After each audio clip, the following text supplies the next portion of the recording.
Singer Toni Braxton has canceled upcoming tour dates in California as she recovers from lupus complications. She was supposed to be in Oakland on Saturday and LA on Sunday. Joining us to talk about the disease a bit further is Dr. Sabrina Fabi. Dr. Fabi, thanks for being here. Thanks for having me, Jen. As I was doing some research on lupus, it's not just Toni Braxton. Last summer, singer Selena Gomez announced that she too had lupus. It's an autoimmune disorder.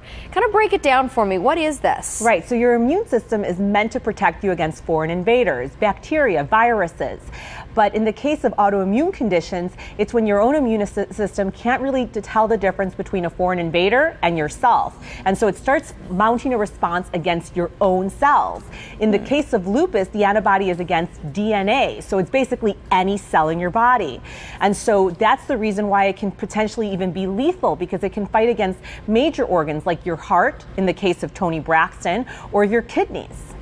Right. So is this contagious? I mean, are there symptoms about it? Is there something that you would know? You'd start to maybe feel sick and go into the doctor and ask them to test for this? Right. Well, with lupus, and like with any most autoimmune conditions, they're not contagious. This is where your own body is creating antibodies against itself.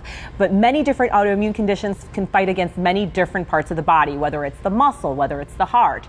In the case of lupus, it can fight against any part of your body. So if it's fighting against your joints, you can have joint pains. If it's fighting against your heart, you can have chest pain.